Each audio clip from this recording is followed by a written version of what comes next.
So, Big Fish Games, the casual hidden object game publisher for the past 2 decades, just terminated their contracts with their developers GrandMA Studios and Friendly Fox. You know, the two of the very few remaining companies on this planet who voluntarily develop busy hidden object adventure games to this day. GrandMA and Friendly Fox have been making multiple, several hours long hidden object adventure games for Big Fish per year since 2012. Now, they just no longer do.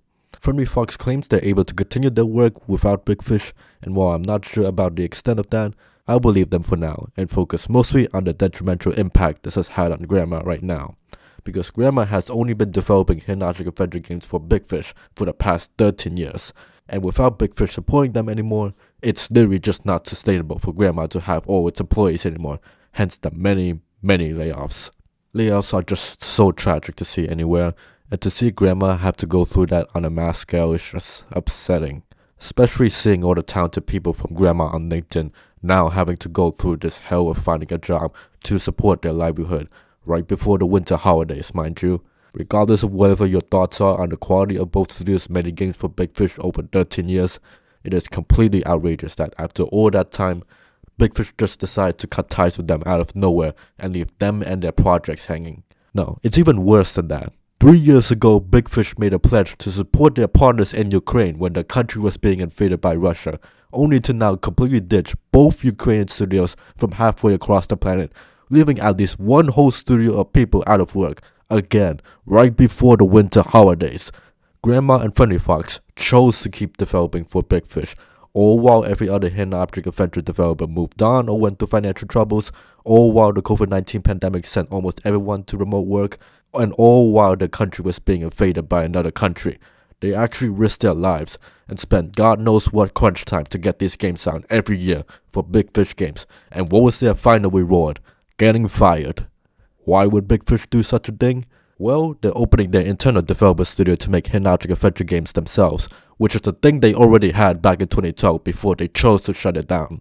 Reopening a studio costs money, and paying people costs money. Losing money, bad, so Big Fish cut GrandMA and Friendly Fox loose. It's not like Big Fish is worth millions and millions of dollars from getting people addicted to their casino and free-to-play games for the past decade and so. It's also not like all studios can't exist at the same time with Big Fish's millions and millions of dollars. And despite all the different owners Big Fish has had, this isn't even the tip of Big Fish somehow consistently baffling decisions that have hurt the hidden object genre and its developers, to say the least. They refuse to patch their published games on Steam despite the developers being willing to fix them themselves. They refuse to communicate to a developer repeatedly reaching out to Big Fish to let them fix the mobile port of their own game. They refuse to let a developer release the fourth game of their series for no reason. They made studios like Apex pump out more than 20 hidden object adventure games every year for several years. They're using AI-generated images and animation in their social media marketing and their official website, and honestly probably made developers include AI-generated content into their games. And now they fired 2 loyal developer studios, both of 13 years, just to save costs and leave them to fend for themselves in this economy. Which, besides just being evil, is really stupid when again, there's very few major studios left who's willing to develop PC hidden object adventure games, even with Big Fish's new studio. Big Fish is supposed to be releasing a game on their website every day, which has still been their model since the 2000s, so they're literally shooting themselves and everyone like GrandMA and Friendly Fox for no good reason. If Big Fish's new studio makes games that includes AI-generated content, after firing 2 studios that were mostly capable of making everything without generative AI for 13 years, I am going to be angry. I could talk about the implications of this disaster on the future of the Mystery Case File series, but out of respect to the people who lost their jobs because of reasons beyond their control, the only thing I'll say is that I don't want to financially support a company with this little loyalty to their partners. I already stopped paying for Big Fish's games when they doubled down on using generative AI everywhere, and I'm not going to pay for Big Fish's published versions of GrandMA and Friendly Fox's games amongst other developers when it's now physically impossible that my money would actually go to the developers, if there even was that chance to begin with.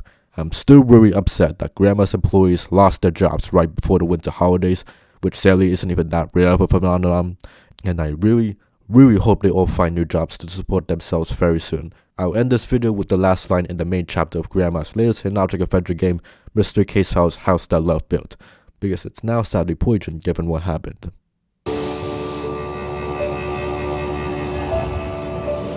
Farewell, my friend. We'll meet again one day. A long, long time from now.